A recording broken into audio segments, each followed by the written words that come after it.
Hello, my name is Kieran, and today we'll be reviewing The Path of Fury Barbarian by Tellaris Homebrew. Check out their Ko-Fi and other homebrew in the description below. And if you want your homebrew reviewed, put it in the comments below and I'll take a gander. With that being said, let's get right into it. Alright, so here we have the Path of Fury Barbarian. Let's highlight this because this is the title. To walk the Path of Fury is to seek absolute strength of body. The barbarians who take up this quest upon themselves are often observed displaying inhuman and even supernatural feats of brawn. These feral combatants often wield parts of oversized weapons, cleaving through their foes and smashing at the very ground beneath them in a bloodthirsty rampage. While most barbarians of Fury are savages and brutes obsessed with pushing their bodies to further levels of martial might, some make for excellent leaders. Sources of battlefield inspiration and bravado for both like-minded berserkers and the more rational allies. Okay, cool. So what I've kind of gathered from this intro paragraph, which I think was quite well written, is that there is a focus on oversized weapons. Oh, this is blue. There's a focus on oversized weapons. Okay, hello. There's a focus on oversized weapons, cleaving, smashing the ground, bloodthirsty rampage, and then that they're not only just barbarians, but they're also excellent leaders. They are battlefield inspiration, so there is some damage. This seems like a very damage heavy class, but often also primarily a kind of a support at a battlefield support. Okay, cool. So before we get into all of this, I do want to highlight, unironically, that yellow is for any any attention to detail stuff. Green is for any benefit that the feature has. Blue is for any prerequisite that the feature may have. Pink is for any flavor text, and red is for any drawback that the feature might have. So for Titanic Might, let's get right into it. So let's highlight Titanic Might. When you choose this path at 3rd level, you gain bodily strength befitting a mortal. Here we go. Here is pink for the flavor text. You can wield two-handed weapons using only one hand, leaving your other hand free for a second, also two-handed weapon. While wielding a two-handed weapon this way, you cannot use a shield, and all attacks made with such oversized weapon suffer a -2 penalty to attack rolls.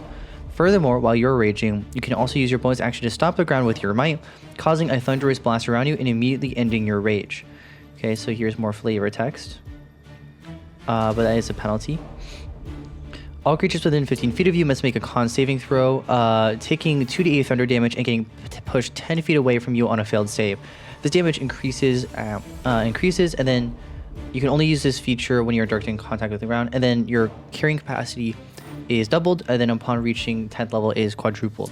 So let's go through and highlight. We got the flavor text already. Let's look at the benefits, which is carrying capacity is doubled, increase in damage. Let's see. Take 2v8 thunder damage and push 10 feet away. And then we have you can wield two-handed weapons like this. There we go. And then we have some prerequisites, which are just going to be the blue. So this is a con save. All creatures within 15 feet, you have to be in direct contact. And then here are the penalties in red, which is and immediately entering your rage. And then while wielding, you cannot use a shield, and all attacks made with such oversized weapons suffer a -2 penalty to attack rolls. Now I know this looks like a lot. It's highlighted kind of boldly, if I want to be honest with you. But there are a couple of things in here that I do want to highlight. First off, within Titanic Might, there are 3 sub-features. You have the oversized weapons. We have this kind of stomping blast, and then our carrying capacity is increased. And so let's just break this down one by one. First off, oversized weapons.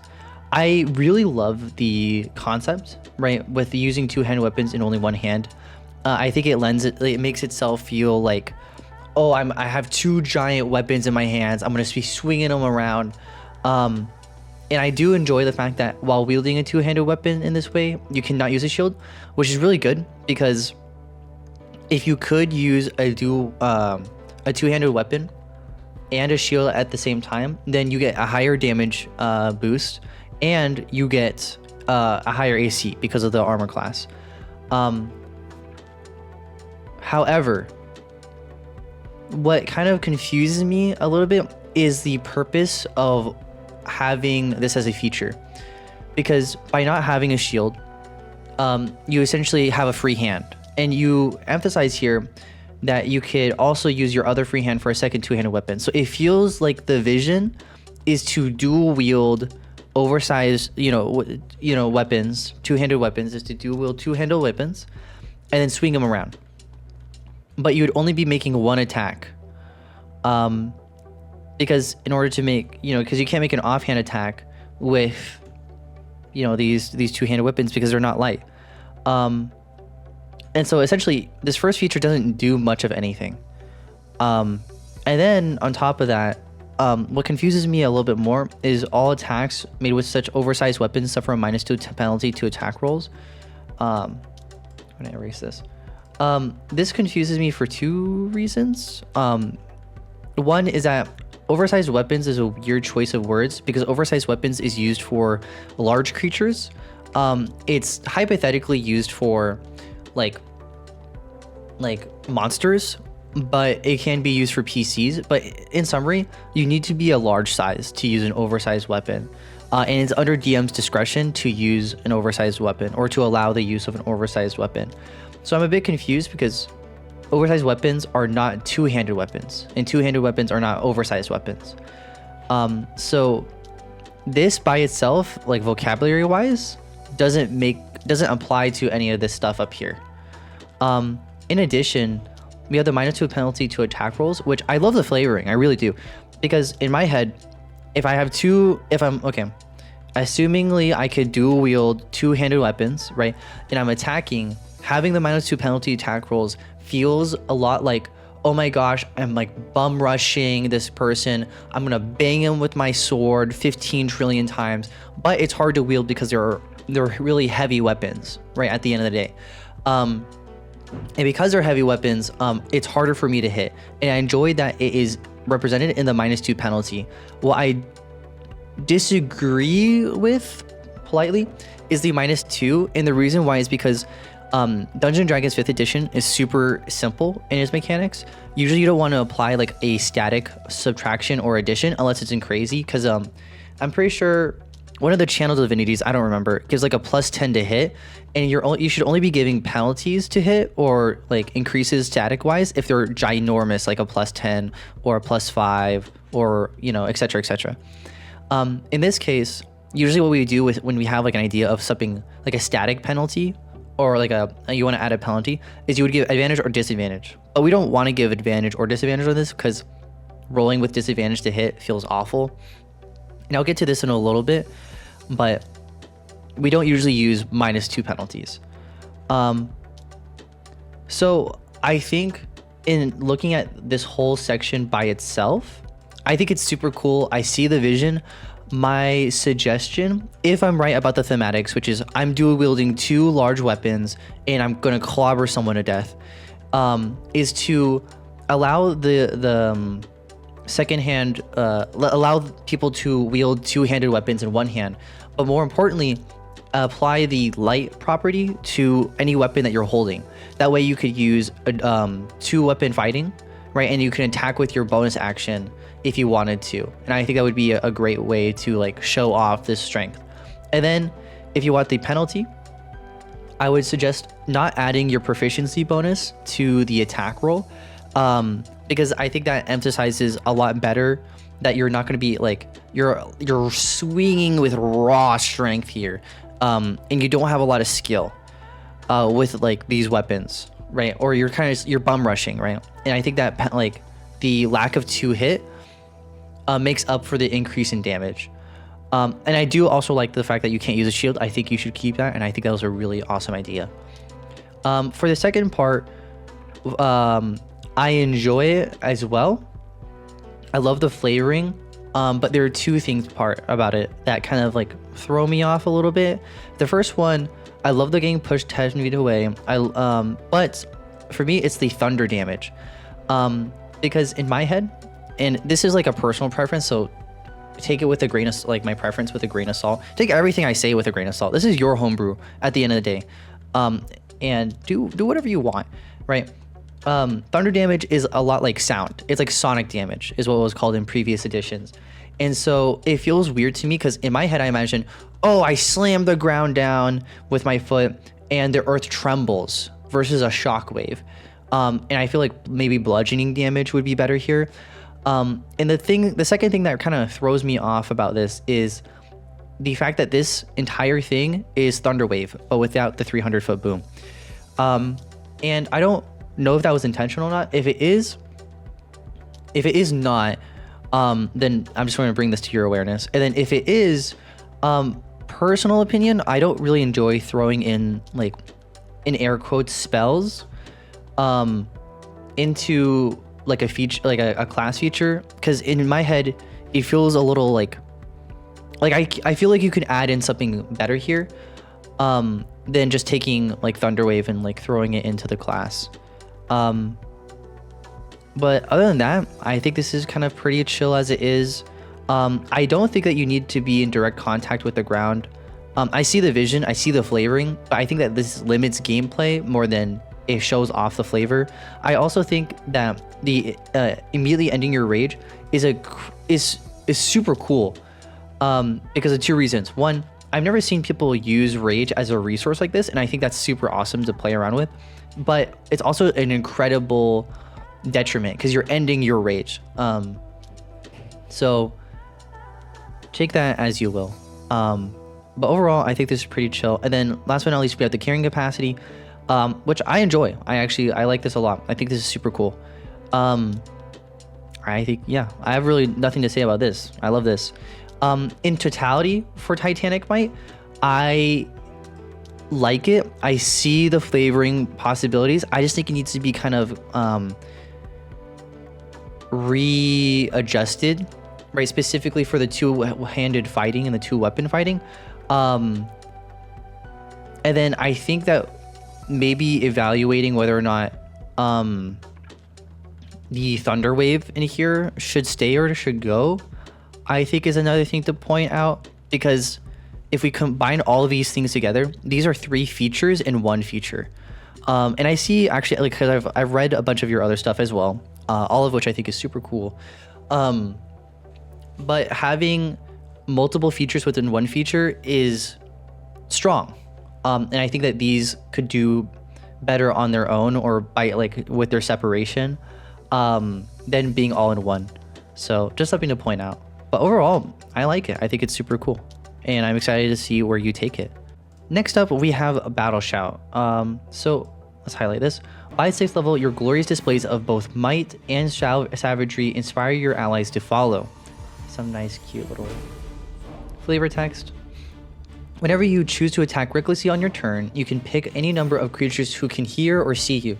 Until the end of your next turn, when those creatures make attacks, they can choose to do so recklessly as well, even when making attacks that aren't using strength or aren't melee.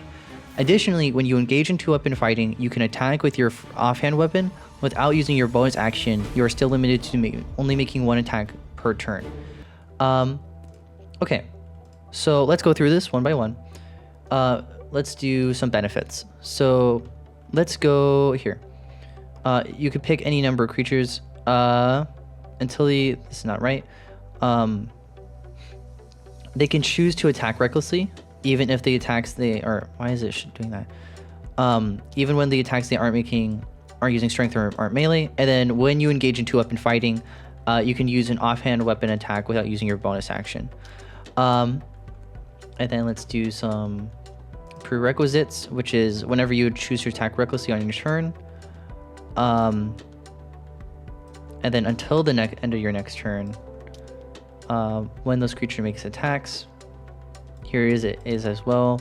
And then let's do some detriments as well, which is you're still limited to only making one attack per turn.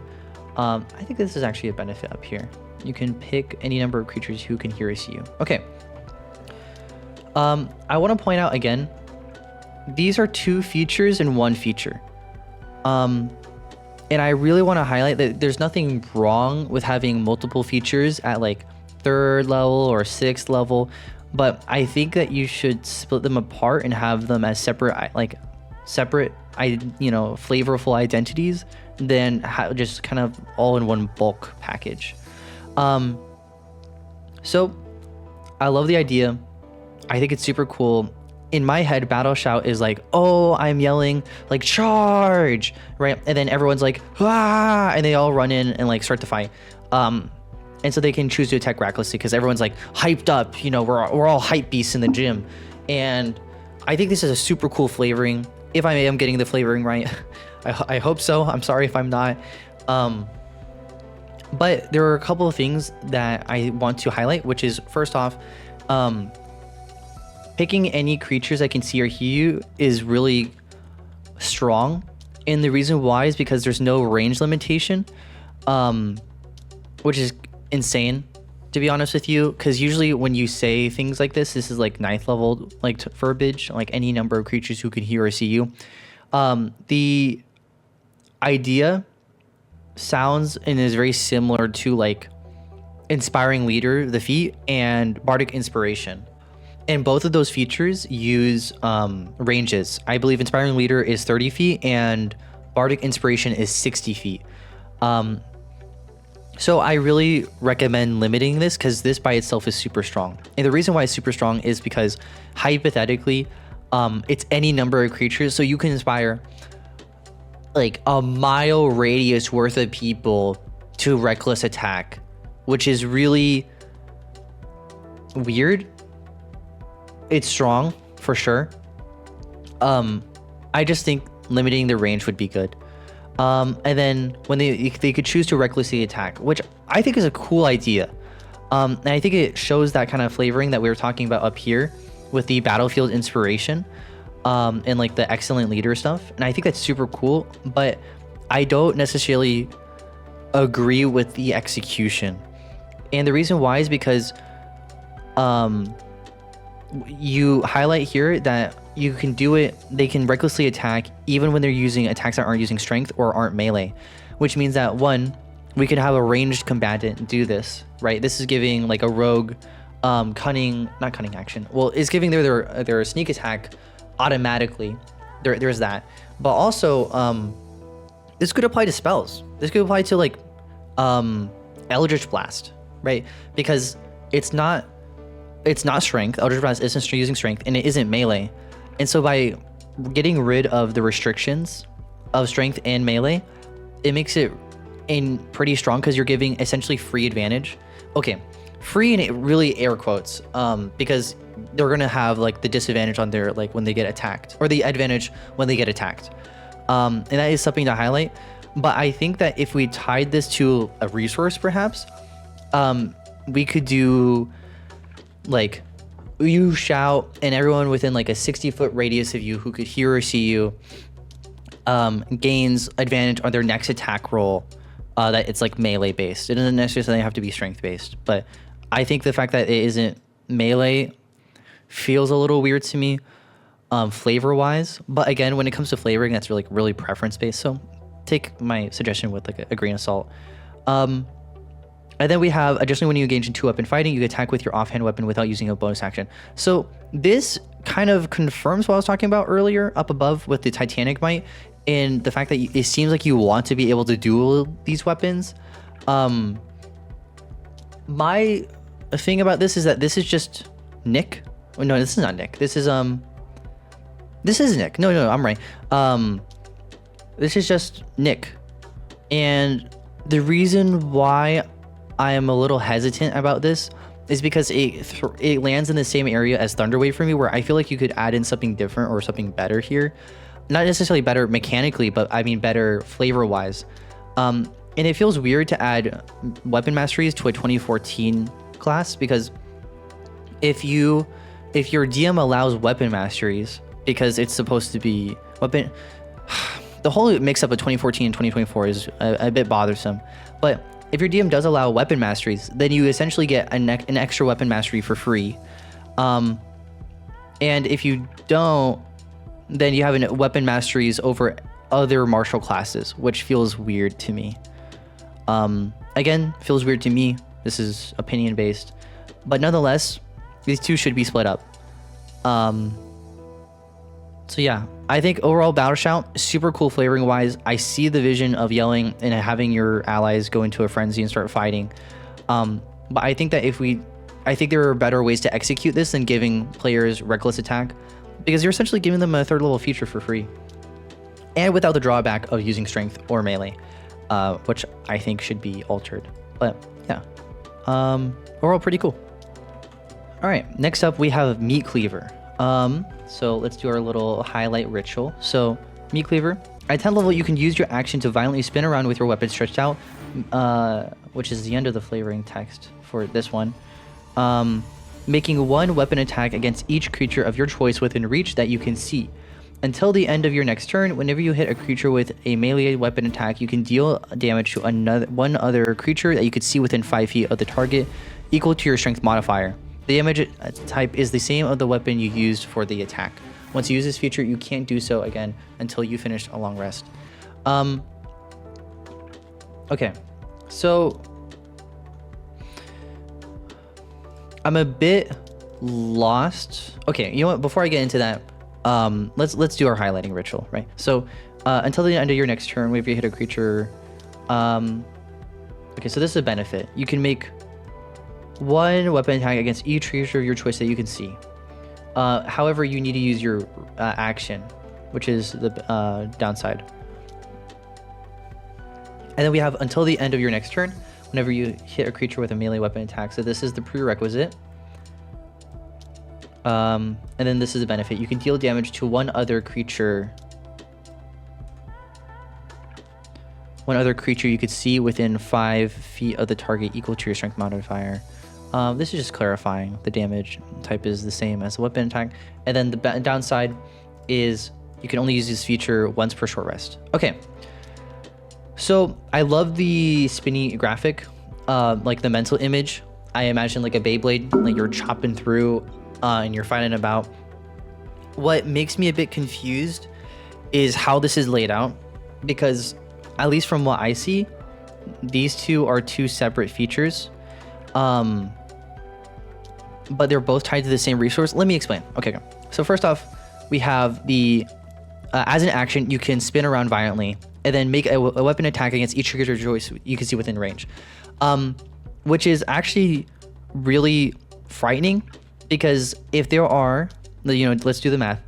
If there are, everyone is surrounding you on a square grid, then you can make 8 weapon attacks in 1 turn. And then if you have a pole arm, because you probably would, like, let's think about this, right? You probably would have a pole arm because you can, dual wield two-handed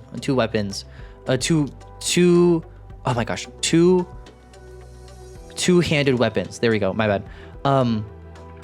Then you can make an attack against 24 people in 1 turn, which should never be happening. Because that's just super strong. And I know what you're saying. Well, you're probably like, oh, like that's probably not going to ever happen. And that's true, but we need to prepare for the extremes when it comes to homebrew, because players are crazy, man. Players be crazy. I do want to highlight, because of that, it makes it really strong to deal out a potential 24 attacks in 1 turn. Even just 8 attacks in 1 turn is pretty strong. So I think that needs to be lowered down. I don't necessarily have a suggestion for this one. I recommend perhaps taking a book out of the cleave section, or perhaps out of like the cleave weapon mastery. I'm not saying use the cleave weapon mastery, but use it as inspiration. Or maybe doing like a martial spell that you can use once per like long rest or something, that like cuts down a bunch of people around you. But that would be more like a dexterity saving throw. And then they would take half damage as you kind of cleave through a bunch of options. Essentially, we want a control option. We want a, an area of effect, it sounds like. And I don't think that dealing 8 attacks or 24 attacks is the right way to go about this, respectfully. And then we have the second thing, which is until the end of your next turn. So after you use this action, until the end of your next turn, Whenever you hit a creature with a melee weapon attack, you can deal damage to one other creature you could see within 5 feet of the target. And this is kind of confusing because essentially if I'm using my action and then this happens immediately after, then if I have my attacks, I could still hit 24 people even without the fire of the pole arm, because let's see, because you can attack a creature you can see within 5 feet of the target. So I could hit one creature and then I see another creature and then I cleave into them, and that creature could be 10 feet, like another 5 feet away, so that's 10 feet. And then if you do the pole arm, then we could attack people 15 feet away, which is kind of goofy to think about, but it is something that can happen. Although I do want to highlight here, I think the combination of hitting a creature with a melee weapon attack and then being able to deal, this is like a cleave and graze weapon mastery combo, which I actually really enjoy. I think this is super sick. And really fun to play around with. And I actually wouldn't mind having this just as a feature by itself. I just think it's super cool. But nonetheless, it kind of gets a little bit confusing, the wording. And then we have the once uses per short this feature you can, oh my gosh, once you use this feature you can't do so again until you finish a short rest. I don't enjoy the short rest, and the reason why is because in D&D 2014 we have a emphasis on long rest over short rest. D&D 2024 is the short rest area, because then they'll be like, oh, you can regain uses on a short rest. But when it comes to D&D 2014, that isn't seen as much and isn't used as much. So just be, I think, a little bit more aware of that. But overall, very nitpicky. Overall, I like the meat cleaver possibilities and I love what it can do. I think that the AoE control concept is super fun and super interesting, and I would love to see more of it. I just think that the execution on this one is a bit scary, especially because you can make 8 to 24 attacks per turn. Again, that is an insane thought. But even just making 3 attacks is scary, because then we have the fighter using their extra attack to make multiple attacks per turn. And yeah, I think it's kind of weird to see a barbarian out attacking a fighter when the fighter's main core thematic is attacking multiple times, versus the barbarian, which is a lot more to tank. So yeah. And then last but not least, we have recklessness. So let's do our little highlight. Recklessness. Starting at 14th level, whenever you hit a melee weapon using your strength, you can also choose to reroll the hit roll, taking the second result and potentially causing the attack to miss. If, however, the attack still hits, it automatically becomes a critical hit. Whenever you use this feature, your AC is lowered by 4 until the start of your next turn. You can then use this feature a number of times per long rest, equal to the number of uses of your rage feature and no more than once per turn. So let's do our little runabout. At 14th level, whenever you hit a melee creature with, let's do the downsides first. So first off, you lower your AC until the start of your next turn. Then you can only use this a number of times per long rest, equal to your number of uses for your rage feature, and then no more than once per turn. And then we have the benefit here, which is if, however, the attack still hits, it automatically becomes a critical hit. And then the downside, there are even more downsides, which is you can choose, well, this is more prerequisite, but whenever you hit a melee attack using weapon strength, you can choose to reroll the attack roll, this whole thing. So a couple of things. One, I think this is super cool. I really, really enjoy it. And the reason why I really enjoy it is specifically because you can choose to reroll the hit roll. It is a take on disadvantage that I haven't really seen before, because this is what that is essentially. It is disadvantage. Because when you hit with a melee attack, you can choose to reroll again, which is essentially disadvantage. Right, and then you could potentially cause the attack to miss, which I think is super cool. I do think that maybe augmenting it to have disadvantage wording, where it's you take the lower result instead of taking the second result, might be better. No, they actually no, Ryan. That's a lie because it wouldn't matter. Scrap that whole part. But there are a couple of things. Yeah. So, sorry, my whole brain's messed up. Okay. Overall, I think this is super cool because of the take on disadvantage that I've never seen before, and I think that's awesome. The idea that you hit, but then having the choice to hit again and then causing the attack to crit is super cool. But therein lies the problem, which is the critical hit. The critical hit is too strong. Point blank, it's too strong, because the only feature that I know of that gets an auto crit is the 2014. Well, because we're talking about 2014, because this is a 2014 subclass. It is the whack. It is the rogue's stroke of luck feature that makes any roll an automatic 20, which is essentially an auto crit. I think the fact that it is a level 20 when we're getting auto crits shows the level of strength that such an auto crit has, and having it in level 14 I think is really strong. Even though the AC is lowered by 4, even though you can only use this once per turn, even though you can only use this a number of times per long rest, I really think that the auto crit is too strong. I agree that if you're going to do something like this, that you should get a result that is like worth a lot of damage. I agree with this. However, I think that the auto crit might be a bit too strong. It's just a bit scary on my end.